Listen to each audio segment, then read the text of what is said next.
Le premier livre des Chroniques, chapitre 20. L'année suivante, au temps où les rois se mettaient en campagne, Joab, à la tête d'une forte armée, alla ravager le pays des fils d'Ammon et assiéger Rabba.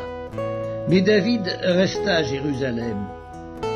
Joab bâtit Rabba et la détruisit.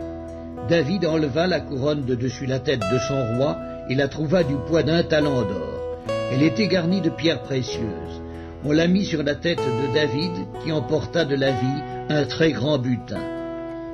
Il fit sortir les habitants, et il les mit en pièces avec des scies, des herses de fer et des haches. Il traita de même toutes les villes des fils d'Ammon.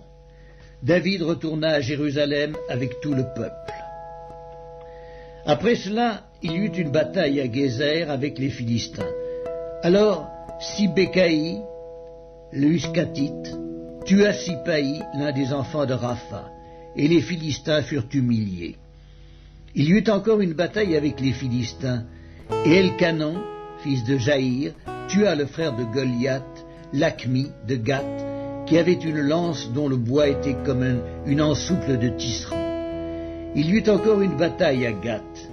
Il s'y trouva un homme de haute taille qui avait 6 doigts à chaque main et à chaque pied, 24 en tout, et qui était aussi issu de Rapha.